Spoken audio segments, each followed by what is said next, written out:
Bonjour à tous, bienvenue pour ce nouveau webinaire de Magenta Édition.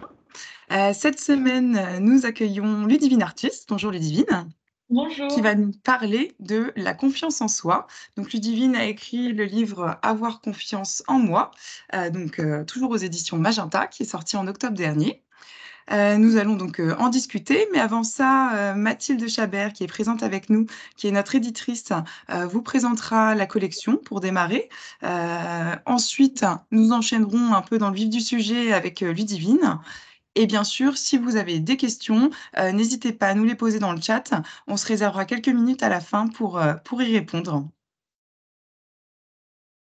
Eh Alors, on va bien, commencer avec voilà. la présentation de la collection.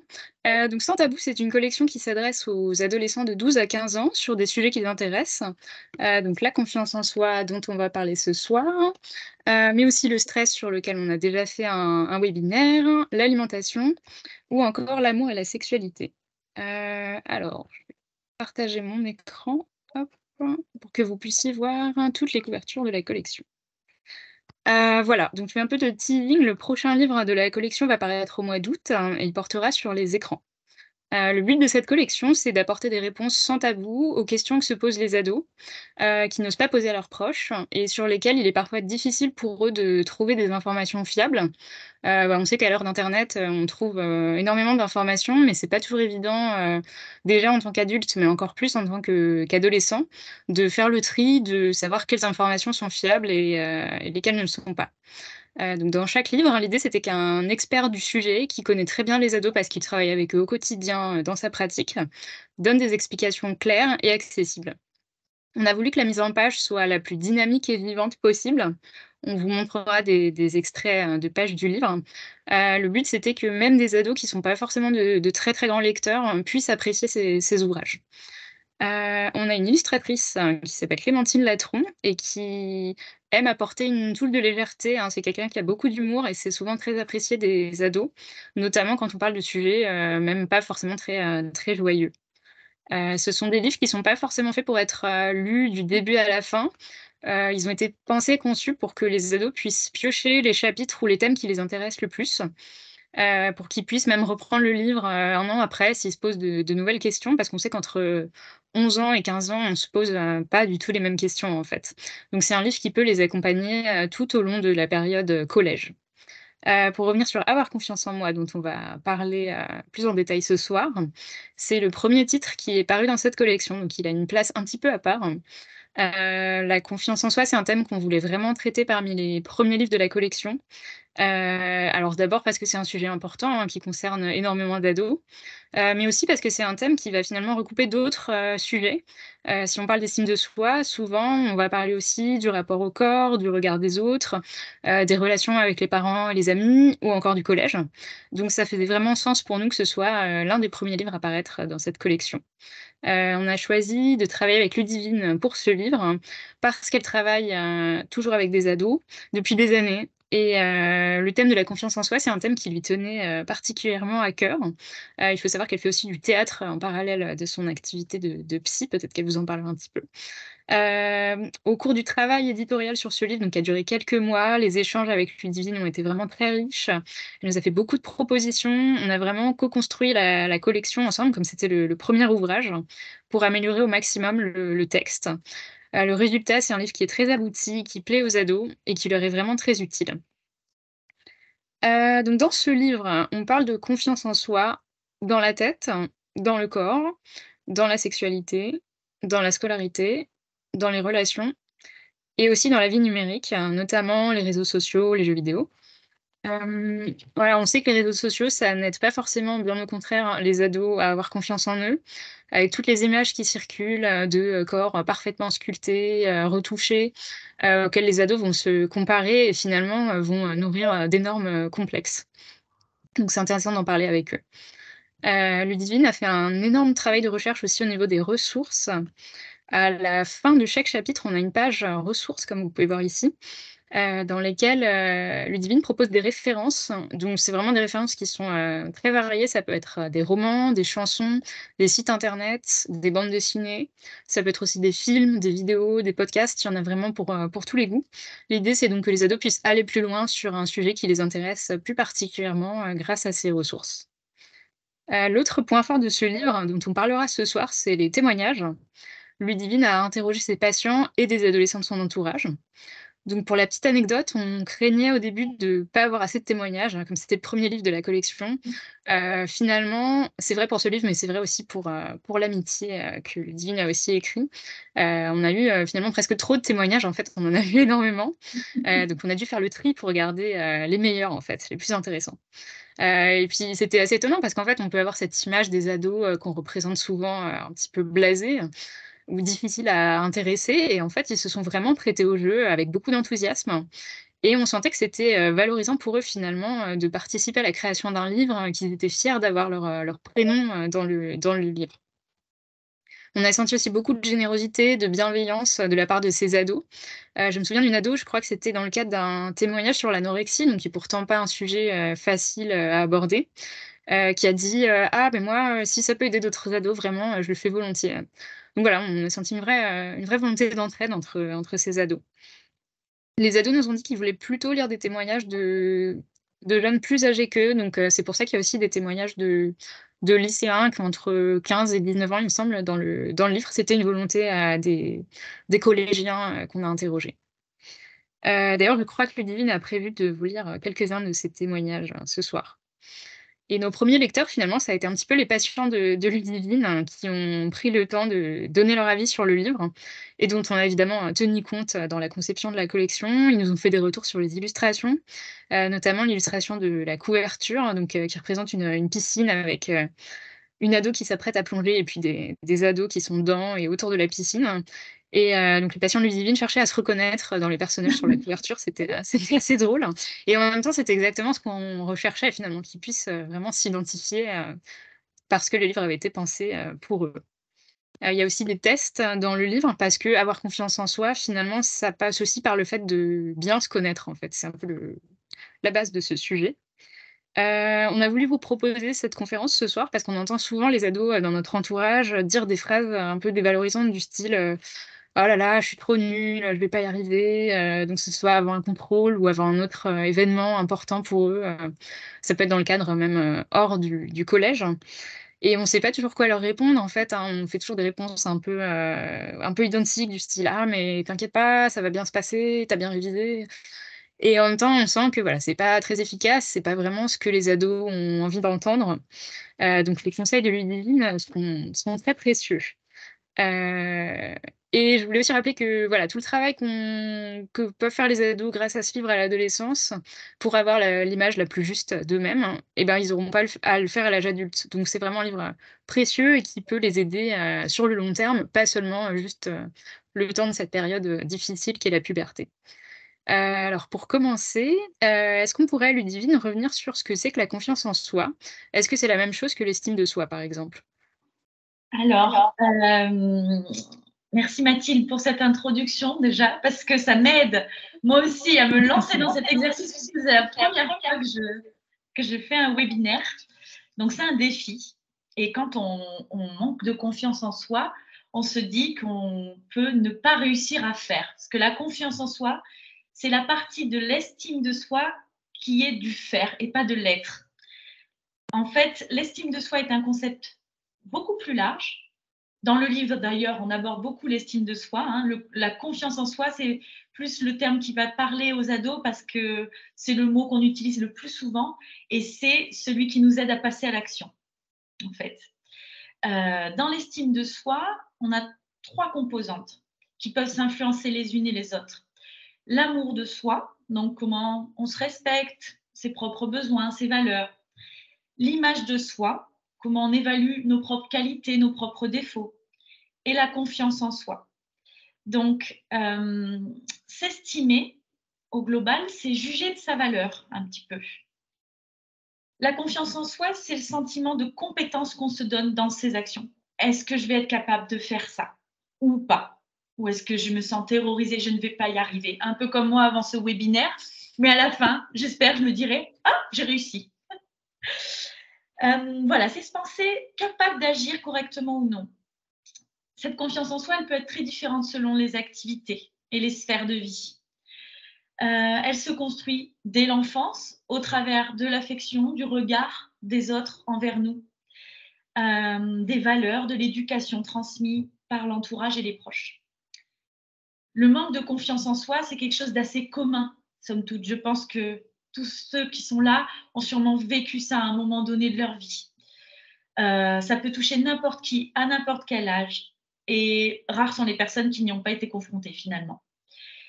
Cependant, si le manque de confiance en soi s'installe durablement au quotidien, ça peut vraiment altérer la motivation et donc ça peut avoir vraiment des lourdes conséquences sur la vie quotidienne, puisqu'il y a un cercle un peu vertueux qui se fait de action, de l'action, la motivation qui génère de l'action, qui génère des bonnes choses dans notre quotidien. Si on s'arrête d'agir, là, on va vite sentir des différences néfastes dans notre vie quotidienne. Et le manque de confiance en soi, ça altère vraiment la motivation et donc le passage à l'acte, dans le bon sens, hein, se lancer dans des défis. L'adolescence, c'est une période donc de construction de l'identité. C'est pourquoi à cet endroit-là, à cette période-là de la vie, c'est important, il y a une vulnérabilité par rapport à ça. Donc c'est bien d'y être alerte en tant que proche, entourage, même si on sait que tous les ados vont quelque part y passer par le manque de confiance en soi, il faut vraiment faire attention au fait que ça devienne chronique. Merci Ludivine et justement, moi j'avais comme question, quels sont les signes, révélateurs d'un manque de confiance ou d'estime justement de soi chez les ados? Comment on peut repérer quand ça devient problématique? Alors, moi je trouve souvent c'est des propos dépréciateurs envers soi-même et récurrents quoi, qui viennent un peu tous les jours: «Je suis nulle, je suis moche», ça il faut faire attention à ça. Voilà, si ça revient trop, que ça arrive une fois de temps en temps, oui, mais si tous les jours c'est inquiétant. L'isolement aussi, hein, s'isoler, arrêter, toutes ces activités, pas une parce que bon les ados souvent ils changent d'activité, mais vraiment s'isoler des autres, s'enfermer beaucoup, même si aussi les ados passent quand même beaucoup plus de temps dans leur chambre, mais il y a quand même voilà, une différence à faire entre ça, voilà, le côté qui prend trop de place de l'isolement. Voilà, peut-être les notes qui baissent aussi, je me dis quand même, il faut faire attention à ça aussi. Ouais. Et d'après votre, expérience auprès des adolescents que vous suivez, pour eux, est-ce qu'il y a des situations qui sont plus problématiques, que d'autres en termes de, voilà, de Alors confiance? oui, alors, en règle générale, les ados qui arrivent au cabinet pour des questions d'estime de soi, de confiance en soi, souvent derrière, il y a des situations familiales qui les affectent, ou des relations difficiles. Pas forcément que la famille, ça peut être au collège avec les autres, mais c'est une histoire de relation bien souvent, je trouve. Heu, c'est fortement lié à l'environnement, en fait, des ados, pas seulement à des facteurs internes. Voilà, souvent on pourrait se dire: «C'est l'adolescence, c'est que la puberté». Non, il faut complexifier ça. C'est vraiment aussi des facteurs, relationnels, externes qui peuvent jouer. Je remarque aussi que les adolescents, qui souffrent beaucoup sont aussi ceux qui sont les plus isolés socialement, qui se sentent pas proches des autres, pas inclus dans un groupe, pas intégrés. Que ce soit au niveau groupe familial ou groupe, amical, hein. Enfin, tout ça, c'est très important.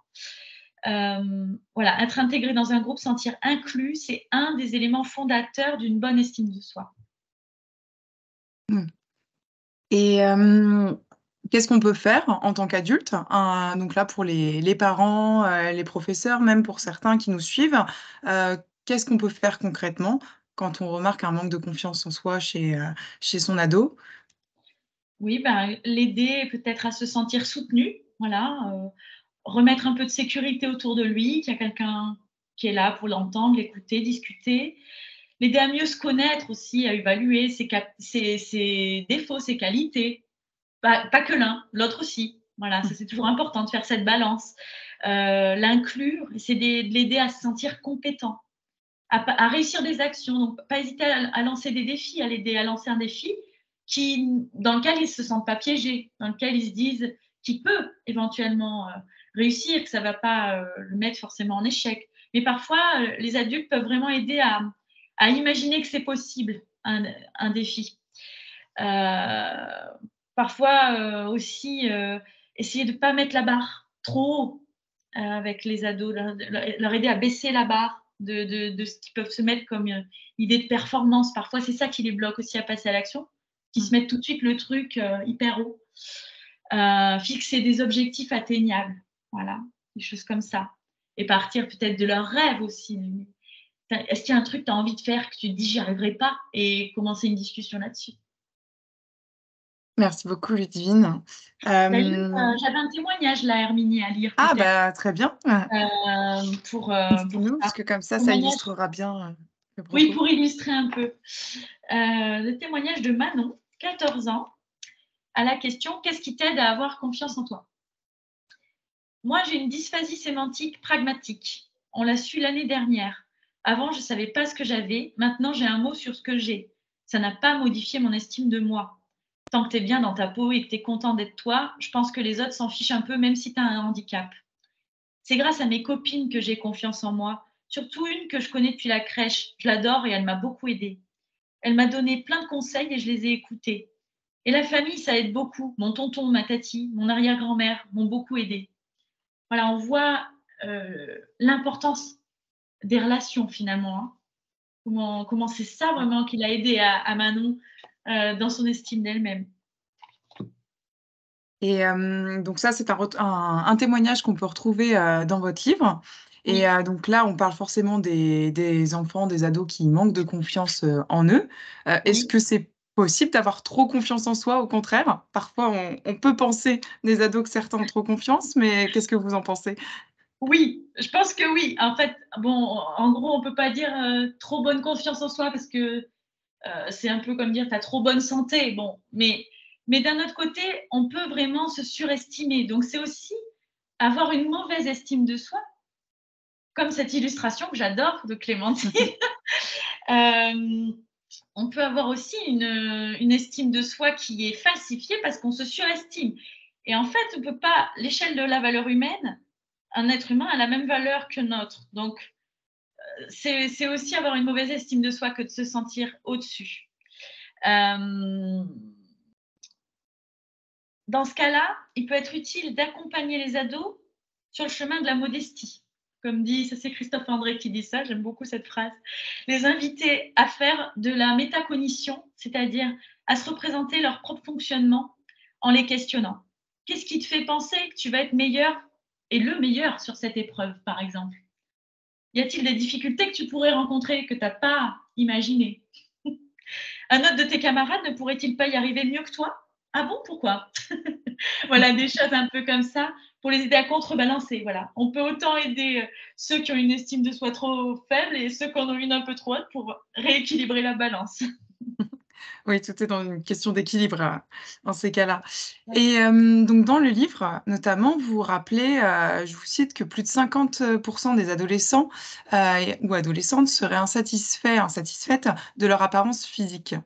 L'adolescence, forcément, c'est la puberté, les changements physiques. En quoi, ces changements peuvent impacter, la confiance et l'estime de soi? Oui. Alors, l'image de soi, qui est un des éléments fondateurs de l'estime de soi, à l'intérieur, on peut parler de l'image corporelle, qui est un facteur important. En psychologie, il existe 3 concepts qui sont reliés. Le corps réel, c'est-à-dire l'analyse objective de mon corps, comment il est réellement, une taille, un poids, l'IMC, le fameux IMC, le côté médical un peu de l'image corporelle. C'est le corps réel. Il y a aussi le corps perçu, c'est comment moi je vois mon corps. Souvent, il y a quand même une grande différence entre comment on se perçoit et comment il est en fait. Donc ça, c'est l'analyse subjective. C'est un peu le côté social, un peu de l'image corporelle. C'est très lié, ça aussi, aux stéréotypes forcément qu'on a dans notre société. Et puis, il y a le corps désiré, qui est le côté fantasmé, rêvé de l'image corporelle. Ah, moi, je voudrais que mon corps il soit comme ça, donc je vais tout faire pour qu'il soit comme ça. Et en fait, ce qu'on appelle l'insatisfaction corporelle, c'est un peu la différence entre le corps perçu et le corps désiré. Donc finalement, c'est très subjectif, quoi, tout ça. Et parfois même, en fait, on peut se dire que c'est même des fois sans rapport avec le corps réel, l'insatisfaction corporelle. À l'adolescence, il y a des gros changements physiques, hormonaux, et c'est aussi l'entrée de plein fouet dans les stéréotypes, les idéaux de la société. Donc en fait, voilà, c'est un savoureux mélange de tout ça qui fait qu'il y a beaucoup d'ados qui se sentent pas bien dans leur corps, qui sont insatisfaits, qui voudraient changer, être plus comme l'image qu'ils ont vue. Ouais, et justement, il y a dans leur façon de changer, il y a aussi le style vestimentaire. Les choix d'habillement, chez les ados, on sait bien, c'est hyper important. Mais comment est-ce qu'on réagit, face à ça? Est-ce que vous auriez un conseil, pour, voilà, si, un ado, a une tenue, voilà, qui est, je sais pas, trop négligée? Parce que c'est vrai qu'avec les ados, il y a tout ou rien. Il y a souvent un peu le cliché des ados garçons qui se lavent pas, voilà, qui remettent toujours les mêmes vêtements, qui s'habillent pas pour les bonnes occasions, et au contraire, souvent mis pour les filles, mais en fait les deux, l'inverse et marche aussi, mais les Ouais. filles qui voilà sont trop apprêtées, veulent se maquiller très jeunes, porter des tenues qui bah, parfois correspondent pas au règlement de l'établissement, ce genre de choses. Voilà, quand son ado ou même un élève veut s'habiller d'une manière que nous, en tant que parents, en tant qu'adultes, on trouve pas appropriée, quelle réaction on doit avoir à ce moment-là, idéalement? Alors, j'aurais pas la réaction, j'ai pas le manuel. Je trouve que c'est un sujet sensible et d'ailleurs, si jamais, les personnes ont envie de réagir là-dessus, moi ça m'intéresse aussi de savoir comment ils font, et à quoi ils sont confrontés comme situation. Parce que je trouve que c'est vraiment un sujet sensible, les vêtements, la façon de se vêtir Ouais. ou pas, de se dévêtir aussi parfois. C'est une manière en tout cas de construire sa propre image. Les parents ou les enseignants de confiance peuvent créer la discussion s'ils sont interpellés par l'aspect vestimentaire d'un ado. En fait, le vêtement, c'est quand même parler de soi sans les mots. C'est quand même qu'est-ce qu'on veut dire de soi. Donc, je crois qu'il peut y avoir des ados aussi qui, inconsciemment, cherchent à nous alerter sur des choses aussi, Ouais. dans la façon de s'habiller. Donc, c'est bien qu'on y soit sensible quand même.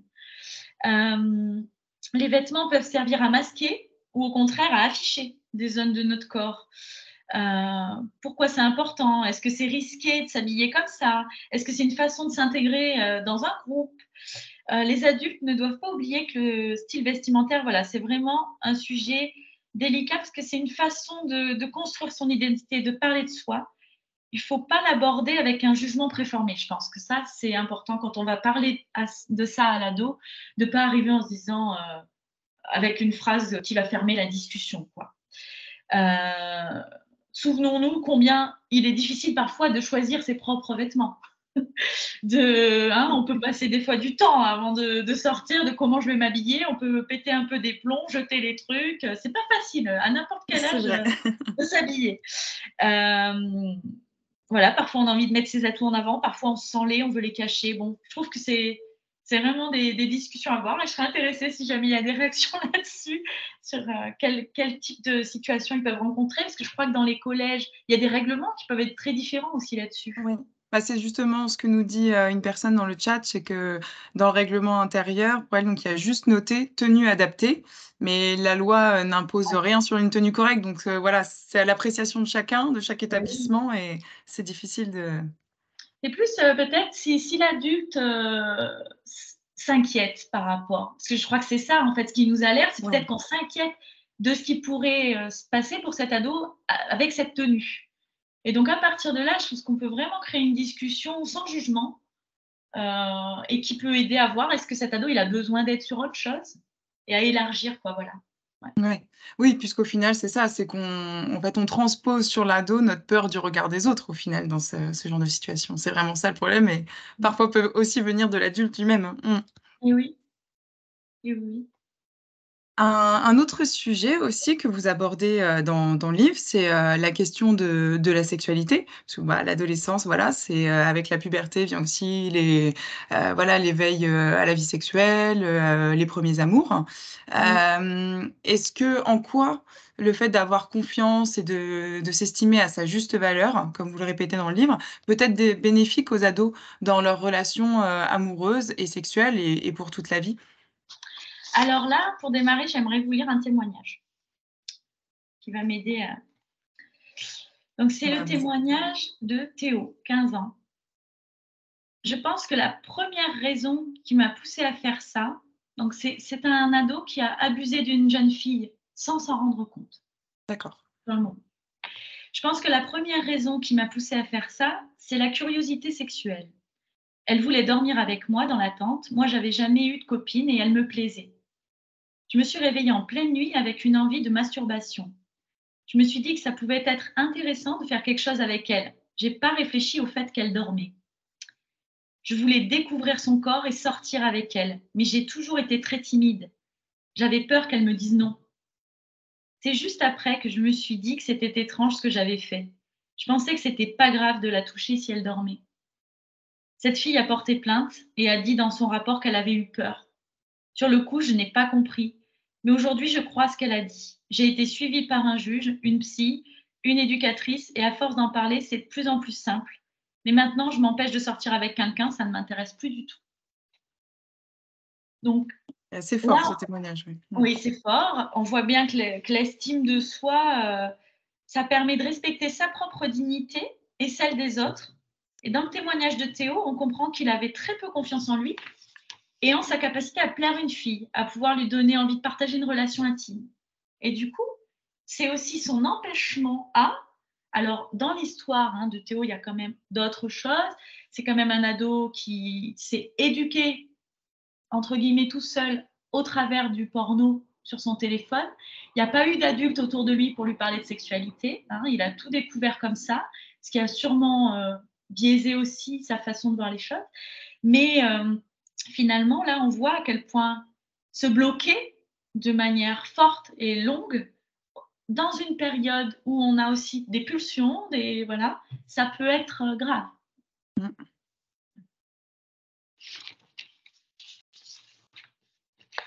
Et donc sur un tout autre sujet, cette fois-ci, on revient un peu sur le côté, je voulais revenir sur le côté scolaire, parce que donc, Oui. comme Mathilde l'expliquait au début, donc chaque chapitre aborde plusieurs choses, donc la relation à soi, la relation aux autres. Il y a tout un chapitre sur la sexualité, un sur la scolarité, donc c'est dont je vais parler, et puis il y a aussi bien sûr les réseaux sociaux, ce genre d'impact, donc on va encore l'aborder tout à l'heure.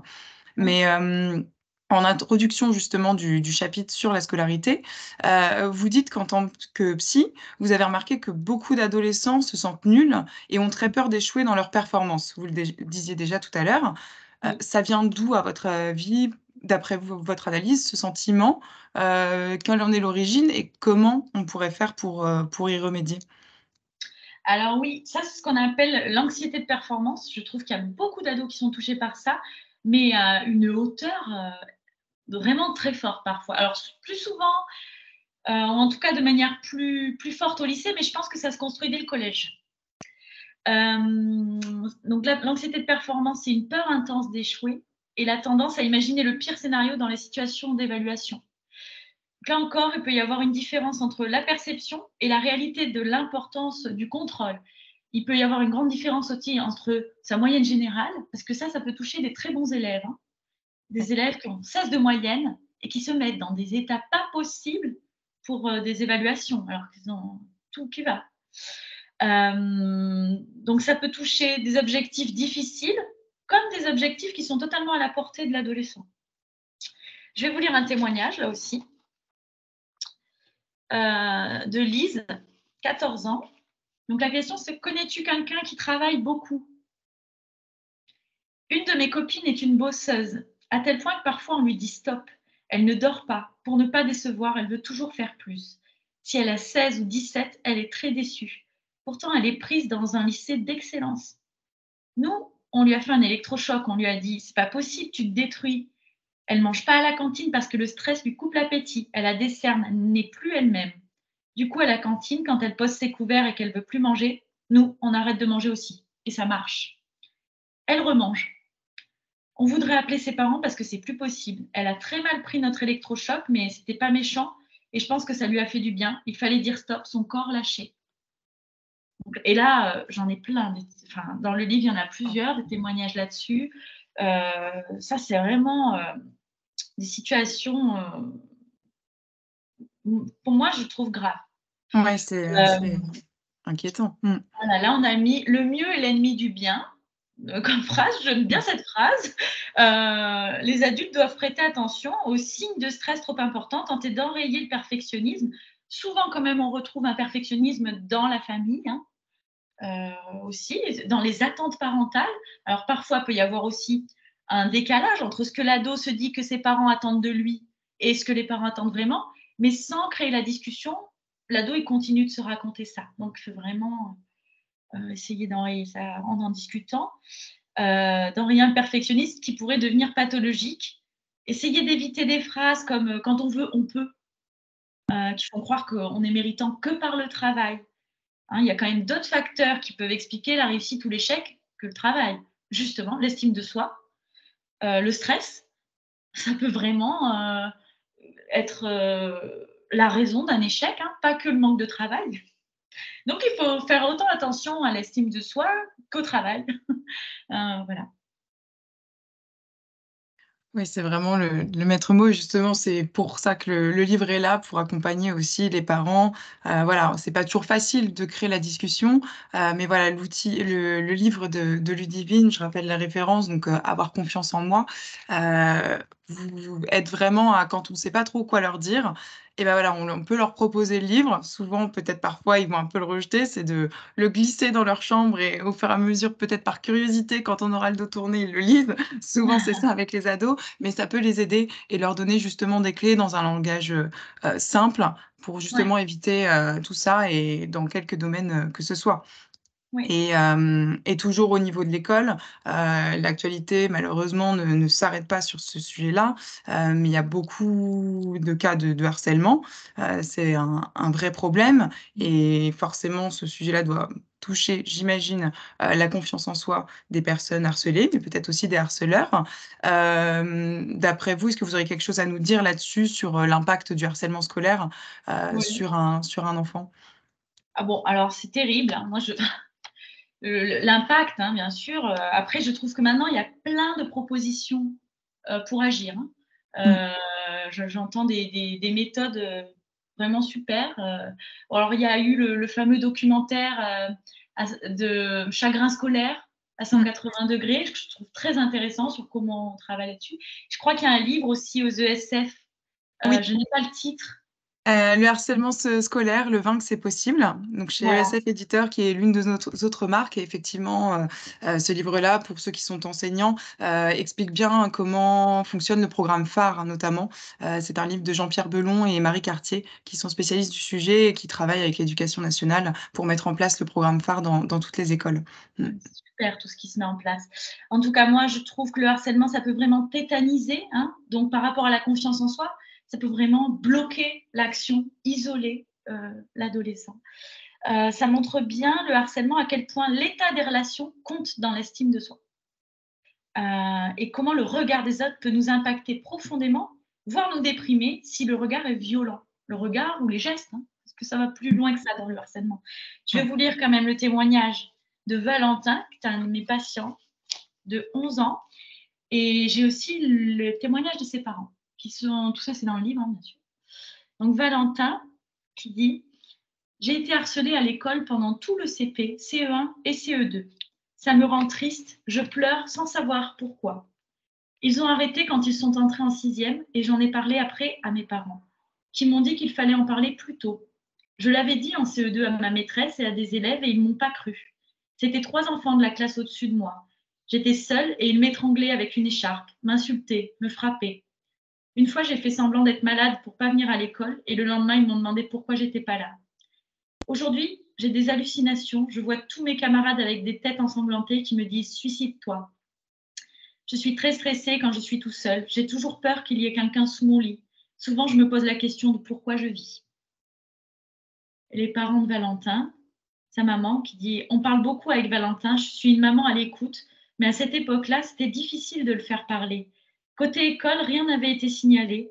Nous, on croyait qu'il se renfermait à cause des jeux vidéo. » Alors, là-dessus, je dis quand même, quand l'ado passe trop de temps à notre goût sur les jeux vidéo, souvent, c'est un refuge, hein, quand même.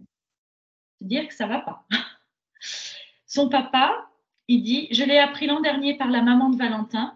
Je m'en veux énormément parce qu'on s'est aperçu de rien, on a été aveugle. Si je l'avais su, j'aurais été parler aux gosses, j'aurais appelé leurs parents. J'ai horreur de l'injustice. »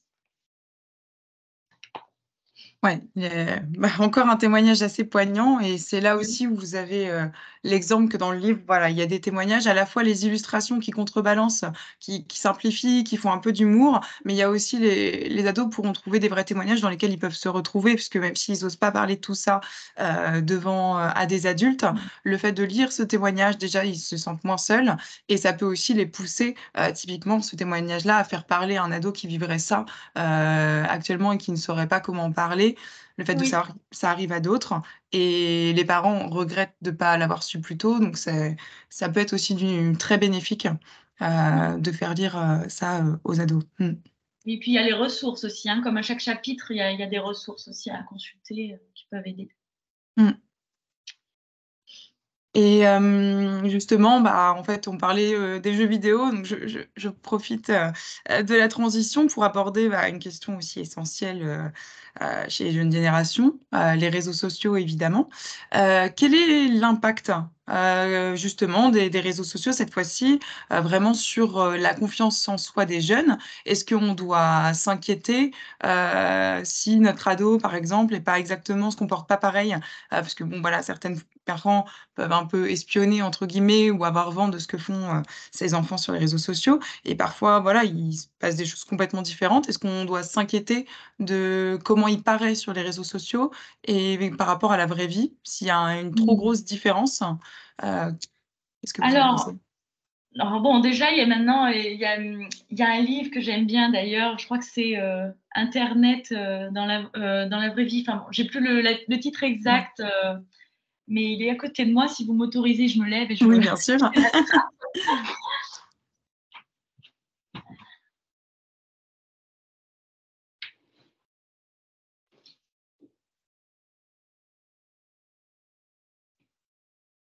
Bon, je le trouverai pas assez vite, donc je reviens. Il est caché sous une pile de livres. En tout cas, il y a des livres très bien sur ce sujet-là, pour les ados, pour parler du est-ce que justement c'est la vraie vie ou pas? Ça, je trouve ça intéressant quand même. On peut dire que même c'est la vraie vie, parce que ça fait quand même partie de la vie maintenant aussi, les réseaux sociaux. Serge Tisseron, il parle du besoin d'extimité, c'est-à-dire l'envie de rendre public des éléments de sa vie intime pour les valoriser par l'appréciation des autres. Ce qu'on fait sur les réseaux sociaux, c'est ça. Ça peut être positif pour l'estime de soi, comme négatif. C'est bien connu, sur les réseaux, on met en avant ce qu'on fait de mieux. Hein, on va pas tellement parler de ce qu'on fait de mal ou de moins bien. Donc, c'est qu'une partie de notre quotidien. Ce qui doit nous inquiéter, c'est plutôt l'isolement, le fait de passer le plus clair de son temps dessus, de ne pas avoir de dialogue ouvert sur le sujet. Bien sûr, les ados, ils ne nous disent pas tout. C'est important aussi qu'ils aient cette sphère amicale où ils peuvent être quelqu'un d'autre avec leurs amis qu'avec leurs parents. Mais quand même, si le parent a la sensation d'avoir perdu toute discussion possible, de ne pas avoir d'éléments, ça ne va pas. Le numérique, voilà, ça peut vraiment être le refuge d'adolescents qui vont mal, quand même. Donc, s'ils passent vraiment tout leur temps et qui s'isolent de plus en plus, il faut quand même s'en inquiéter, je trouve.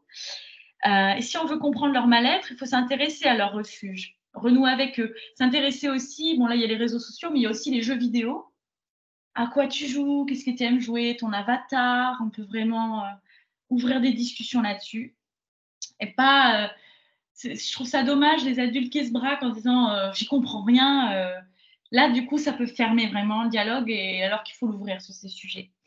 Le plus important, en tout cas, c'est l'usage qui est fait plus que le temps passé dessus. Voilà, ça c'est important. Quel est l'usage qu'il en fait bon, oui, il y passe 4 heures par jour. Peut-être que c'est utopiste de dire ça, j'en sais rien, mais voilà. Joue-t-il seul, en groupe? C'est quand même aussi un meilleur signe s'il joue en groupe que seul. Oui. Bon, voilà. Mais je crois qu'il faut s'intéresser. Il y a plein de bons côtés aussi. Et ce livre, dont je retrouverai après la référence, quand vous reprendrez la main, je dirai la référence après. Très bien. Vous pourrez Parce nous que je l'ai l'écrire dans le chat découvert si vous voulez. après. Oui. Donc, il n'est pas dans les ressources. Je l'ai découvert plus tard, celui-ci. Et d'ailleurs, en parlant de livres références, autres ressources. Ah, voilà, Chloé dans le chat nous dit c'est Internet aussi, c'est la vraie vie de Lucie Ronfaux. Merci Oui, beaucoup, c'est Chloé, pour celui-ci. Ah, j'ai trouvé cette super. référence. Parfait. Et nous aussi, donc dans la collection Magenta, on va avoir bientôt un livre sur les écrans qui va sortir fin août, début septembre pour la rentrée de Nice Weber, qui justement là va nous parler, en fait, le titre, ce sera Les écrans, je gère. Et il y aura normalement, le prochain webinaire sera à la rentrée avec Nice Weber. Donc, bien sûr, nous vous enverrons l'invitation pour que vous puissiez vous y inscrire. Mais il traitera ce sujet plus largement, plus détaillé sur justement la question des écrans. Est-ce qu'on passe trop de temps, les jeux vidéo, le rêve de devenir youtubeur, influenceur hyper connu. Donc, il décrypte un peu tout ça dans son livre qui paraîtra bientôt et qui sera bien sûr complémentaire avec celui de Ludivine. C'est très bien, tous ces sujets. Mm. Mm. Et donc la confiance en soi aussi, forcément, lit souvent ça avec la timidité. Oui. Est-ce que ça peut être bien ou au contraire plutôt néfaste de pousser quand on a un enfant timide?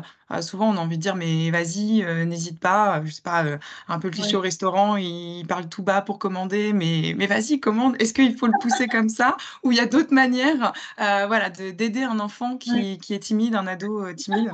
Qu'est-ce que vous Alors, conseilleriez en tant moi, que je psy? trouve que pousser trop fort, ça marche pas. Ça me Ouais, fait toujours penser, bon, c'est parce que si je l'ai sans vécu, doute, mais oui. je pense qu'il y en a pas mal de monde qui a vécu ça. Quand on nous pousse à la piscine pour sauter du plongeoir, parce qu'on a trop peur de passer, on nous pousse, mais on ne sautera plus jamais, hein. Ça Ouais, marche pas. c'est ça, On ouais. Qu'après, on a vraiment peur, on peut vraiment arrêter la piscine, même totalement. Donc, en règle générale, ça produit plutôt l'effet inverse de pousser trop fort, je Ouais, trouve. Ça peut tétaniser, voilà. Donc, pour moi, l'un des meilleurs remèdes à la timidité, c'est quand même le rire, le jeu, les activités. Alors, évidemment, moi, je suis une fan absolue du théâtre. Vraiment, je trouve, et c'est souvent à cette activité quand même qu'on pense, hein, pour oui, les c'est vrai enfants que qui manquent de confiance en soi, parce que les enseignants, ils doivent beaucoup conseiller ça. Je trouve que c'est un très bon conseil. C'est une grande aide voilà, pour être dans un groupe où la règle, c'est quand même le non-jugement, où une des bases, c'est que le ridicule ne tue pas, et où l'autodérision, ça prend quoi. Ça s'apprend. Au théâtre, c'est vraiment des choses qui sont mises à l'honneur. Donc moi, voilà, c'est ce genre de solutions vers lesquelles j'irai, des activités en groupe qui vont vers de l'humour. Euh, Aussi, il y a tout le côté clown aussi. Le clown qui est une façon de faire du théâtre aussi, hein, c'est une forme de jeu ouais. où on part de l'accident. L'idée, c'est que l'accident, c'est ça qui va faire rire. Donc on peut rire de tout, mais tant que c'est pas violent, tant qu'on se juge pas, etc. Voilà. Mais je trouve que ça met tout le monde sur le même palier. Oui, Voilà. ce sont oui, de très bons outils qui peuvent être utilisés, qui sont déjà, je pense, oui, comme vous le dites, utilisés en classe. Mais c'est vrai que même Oui. des parents peuvent conseiller, voilà, de faire des initiations au théâtre, ce genre de choses. Ça peut vraiment apporter et transformer Oui. un enfant, ou en tout cas, ça ne peut être que bénéfique. Comment on transforme, c'est exactement ça. Et si je peux terminer sur ce témoignage de Renan, Oui, que j'adore ce témoignage, parce qu'il est très poétique. Renan, 12 ans, quand je lui ai demandé es-tu timide, bon, enfin, c'est clair qu'il l'était, hein, il venait pour ça. Mais parfois, quand on est à table, j'agite mes lèvres, mais je ne parle pas. Le son ne sort pas. J'ai pas de voix, un peu comme si j'avais trop crié la veille. Mes parents ne se rendent pas compte que j'essaye de dire des choses. J'ai essayé l'écrit, mais j'y arrive pas. Par exemple, je prends un papier pour leur écrire, mais dans ma tête, j'ai pas les réponses. Un peu comme si j'avais une perte de mémoire instantanée. Ça peut me le faire au collège aussi quand je lève la main. La réponse court sur le bout de ma langue et j'arrive pas à la rattraper. Un peu comme si ma langue, c'était le gendarme et que ma réponse, c'était les voleurs. Comme si au moment où je vais attraper les réponses, je trébuche et elles s'enfuient. Comme si mon cerveau tombait en panne. Ça, c'est à cause de ma timidité. C'est magnifique comment il parle vraiment. Bon, voilà, je trouvais ce témoignage sur la timidité tellement beau. Bah oui, pour quelqu'un de timide, pourtant, il a de belles choses à dire. Donc, c'est vrai que Ouais. ce type de profil, il faut les encourager à s'exprimer. C'est vrai que ça Ah dénote une oui. certaine sensibilité. Est-ce que donc bienvenue à ceux qui nous ont rejoints en cours de route. Donc si vous voulez, là, il nous reste un petit quart d'heure. On peut répondre à vos questions, ou même voilà, n'hésitez pas à nous partager des remarques, si vous avez, voilà, des sujets sur lesquels vous voulez revenir, des questions, même, des exemples personnels que vous voulez partager. Nous sommes là pour ça et il nous reste un peu de temps pour échanger, avec vous. Là, ça va être le grand moment de suspense. Est-ce que quelqu'un va oser se jeter à l'eau, justement, pour Qui poser va une relever question? ce défi? En tout cas, donc je vais en profiter, en attendant pour vous rappeler donc les références, du livre de Ludivine. Hop, le voici. Donc «Avoir confiance, en moi», donc illustré par, Clémentine Latron et il est disponible donc dans toutes les librairies, que ce soit donc les librairies jeunesse, librairies généralistes. Vous pouvez le trouver également, sur les librairies en ligne, la Fnac, Amazon. Donc voilà, n'hésitez pas à le commander, à le recommander autour de vous. Vous pouvez également aussi le suggérer, à votre bibliothèque, pour ou CDI pour l'emprunter. Donc voilà. Heu, j'ai l'impression qu'on a une petite question. Ah merci. Donc une question donc une demande pour est-ce que Ludivine, vous pourriez proposer un exercice simple pour travailler sa confiance en soi pour un ado? Ah, alors, moi je trouve que ça c'est vous, je sais pas, c'est l'équipe de Magenta qui a trouvé ça, mais dans le livre, il y a un petit marque-page et sur lequel il y a marqué: «Et si le soir en me couchant, je me rappelais d'au moins une chose que j'ai réussi dans ma journée?» C'est une idée de Je notre trouve ça paquetiste, en fait. Ouais. pour cet exercice, Mmh mh. ben, tout simple et très intéressant de chaque soir, c'est dire: «Qu'est-ce que j'ai réussi?» Voilà, pour ceux qui manquent, hein, voilà, de confiance en soi, qui ne voient que leurs défauts. Ça bien. Moi, il y a un outil que j'utilise bon, en thérapie, mais qu'on peut faire, c'est le sac des ressources. Je dessine un grand sac, le plus grand possible, dans lequel, alors moi, il y a 2 poches, hein, c'est un outil, c'est Gilbert Prégnot qui m'avait appris cet outil. Il y a les ressources qu'on m'a transmises. Alors, c'est qu'un sac de ressources, c'est-à-dire qu'on ne peut pas mettre de défaut dedans, ça ne rentrera pas malheureusement. Donc, c'est vraiment un sac que des ressources qu'on a quand même plus tendance à avoir ses défauts que ses qualités. Donc, il faut vraiment remplir ce sac. Et d'un côté, la poche des ressources transmises, ce que ma maman, mon papa m'a transmis, d'autres personnes. Et de l'autre côté, les ressources que j'ai acquises par moi-même. Parfois, il peut y avoir des ressources qui se retrouvent dans les deux poches, mais enfin, il en faut quand même des différentes. Mmh. Voilà. Ça, je trouve que c'est un exercice aussi intéressant à faire pour Ouais. tout le monde, hein. On ne fait pas souvent. C'est vrai qu'on a beaucoup plus tendance à dire, même quand on nous pose la question: «C'est quoi tes qualités?» On va dire une qualité, puis très vite, on va retourner sur les défauts. Oui, c'est vrai. Dans ce sac, on n'a pas le droit à la consigne, c'est que les ressources. C'est vrai que c'est bien de pousser à la réflexion et de se poser et d'imposer justement de penser au positif et voilà, de Ouais. pas toujours se dévaluer et ça, je pense qu'il y a pas que les ados qui font Ah ça. ouais. C'est valable aussi pour les adultes, hein. C'est le travail de toute une vie, hein. C'est Ouais. aussi ça, faut pas être, trop difficile. Enfin, la confiance en soi, c'est mouvant, hein, à chaque âge. Enfin, il y a des moments aussi, l'année d'avant, on était en pleine force, pleine confiance, puis d'un coup, il arrive quelque chose dans l'environnement, on change de boulot, on repart un peu, à zéro. Vous faites Je bien me de le disais aussi rappeler que effectivement. pardon, Hermine. Il Vas-y, disait aussi que le Mathilde. cerveau est programmé, en fait, pour être plus sensible aux émotions négatives que positives. Ah, Qu'on est plus sensible, en fait, à tout ce qui va nous arriver de négatif et que c'est pour ça aussi que c'est difficile d'inverser un peu la tendance mais c'est bien de faire l'effort de se forcer un peu à justement voir, les aspects positifs, ce qu'on a réussi plutôt que, la petite chose qui nous a déplu dans la journée, en fait. oui, c'est ça. En fait, le côté... C'est moi, j'entends en écho. Pardon. Oui, il y a eu un petit peu Le d'écho, côté pardon. spontané, voilà, automatique du cerveau, c'est ça, nous emmène plutôt vers le côté négatif. Donc, on doit venir contrecarrer ça, ramener dans le sens inverse un peu. Ah ouais. Et on a aussi une autre question dans le chat donc François nous demande, est-ce que vous auriez un conseil pour aider les ados à se lancer à l'oral en langue étrangère? Ah, alors je sais qu'il existe maintenant des intervenants dans les collèges, les lycées, sur parler à voix haute. Ça a un nom, Mathilde, on en avait parlé ensemble. Je ne sais pas si vous vous souvenez, ce terme qui est utilisé pour ces ateliers-là. C'est pas l'oralité, c'est... Il y Je a sais pas des si ça vous concours parle. d'éloquence aussi, Euh, oui. Parce que de plus en plus maintenant, je trouve que c'est mis en place dans les lycées. Est-ce que c'est les cours d'éloquence? Quelqu'un nous... Éloquence, Ouais, merci voilà. Annie, Bon, bah, exactement. merci Marine et Marie de nous avoir donné Et ça, l'information dans le chat. ça c'est énorme. Alors, c'est des outils du théâtre, hein, d'ailleurs, Ouais. dans l'éloquence. Hein.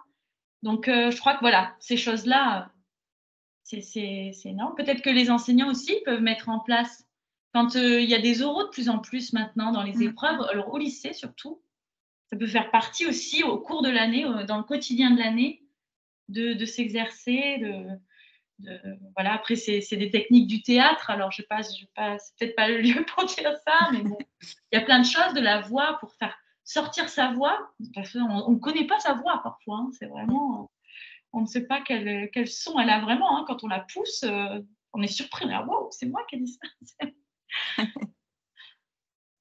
Et justement, oui, donc on nous rappelle, oui, que qu'au collège, donc en fin de troisième, les élèves passent un oral. Et c'est vrai que bah, ce livre peut les aider tout au long aussi sur la question de la confiance en soi. Et on a aussi notre référence là-dessus qui est le livre de Gilles Payet, qui lui concerne le stress, qui s'appelle Stop au stress et qui donne justement des outils, voilà, pour avant un contrôle, comment je fais pour me relaxer, voilà, envisager le pire, me dire, bon, en fait, au pire, c'est pas grave, etc. Donc, je vous conseille vivement cette référence aussi pour Oui, vraiment au niveau des épreuves, voilà, avant un contrôle, une épreuve sportive, pardon, la gestion du stress. Voilà, Gilles a fait tout un livre avec beaucoup d'exercices dessus, qui est aussi dans la collection Sans Tabou, donc aux éditions Magenta. Donc voilà, le titre c'est Stop au stress et c'est écrit par Gilles Payet, qui a fait d'ailleurs un webinaire avec nous le mois dernier. oui. Oui, c'est super parce que ça peut permettre aussi d'automatiser pour certains ados. Il y en a qui sont plus sensibles que d'autres à la méditation, aux exercices. Mm. Et il y en a qui vraiment l'incluent après dans leur quotidien, après chaque contrôle, et ça aide beaucoup. Hein. Ouais. Oui, oui, et donc oui, comme une personne nous le dit dans le chat, voilà, quand ils sont bien préparés, ils progressent beaucoup. Et c'est ça, tout est dans la préparation et l'anticipation. Et c'est Ouais. vraiment voilà ce que dit Gilles dans son livre. Et aussi, ça fait partie de toute la collection et du livre Avoir confiance en moi. C'est voilà, vous n'avez pas forcément à le donner à un enfant qui n'a pas confiance, mais même de le proposer, comme on disait, bah, la confiance c'est fluctuant. Donc d'avoir déjà les outils, d'avoir déjà conscience que bah voilà, ça peut arriver d'avoir une mauvaise estime de soi ou autre, mais que voilà, de telle manière, on peut voilà, faire la part des choses et progresser. C'est important voilà, de proposer ça à tous les adolescents. Mm. Et on a une autre question, je vois de Virginie qui nous demande confiance en soi et procrastination. Est-ce que c'est abordé dans le livre, la procrastination? Non, c'est pas abordé dans le livre. Alors la procrastination, ça me fait penser à la paresse, moi. Mm. Alors, je sais pas si c'est tout à fait la même chose d'être bloqué parce qu'on ne se croit pas capable et de ne pas faire parce qu'on a la flemme. Je pense que c'est peut-être deux choses un peu différentes. Mais effectivement, pour les adultes, on peut peut-être juger des jeunes flemmards alors qu'ils manquent de confiance en eux. Ça, je pense que c'est possible. Ça me fait penser aussi à des ados ou des jeunes qui ont des dyslexies, des choses comme ça. On se dit, mais souvent, les profs, ils se disent, mais il est lent, il est pénible, il veut pas, il fait pas d'efforts. Et en fait, on découvre qu'il y a un souci derrière, quelque chose. Oui, Le c'est thème ça. de la procrastination, pardon, est abordé dans le livre de Gilles Payet, justement, dont tu parlais, Herminie, Ah, Stop le voilà. stress. Il propose justement des petits exercices pour les ados qui ont tendance un peu à tout remettre au lendemain. Et alors, un des conseils qu'il donne de mémoire, ça peut être, donc, par exemple, pour un ado qui n'a pas envie de faire son DM de maths parce qu'il dit, oh là là, mais ça va me prendre 2 heures, j'ai vraiment mieux à faire de ma soirée, ça va être de décomposer les tâches, en fait, de se dire, bon, bah, aujourd'hui, je fais l'exercice 1 et puis demain, je ferai l'exercice 2 et en fin de semaine, j'aurai terminé. Plutôt que de voir, un peu la montagne, qui paraît, insurmontable, ça va être de découper, en fait, pour que ça paraisse plus faisable, finalement. Ah oui. Ah oui, oui, oui. Baisser Oui, la barre, pas mettre la barre trop haut et puis barrer sur une liste, ça fait toujours du bien. C'est ça. Mmh. Je l'ai fait. oui, c'est ça et c'est vrai qu'on peut voir que la procrastination, bah, chez les ados avec leurs devoirs et cetera, mais même chez les adultes puisque chez ESF, on a aussi sorti des livres, sur le sujet. Voilà, comme donc Virginie nous dit pour différer l'anxiété, oui, il y a de ça, c'est qu'il faut trouver la cause de la procrastination, voilà, chez l'enfant ou même, bah, chez l'adulte, chez vous.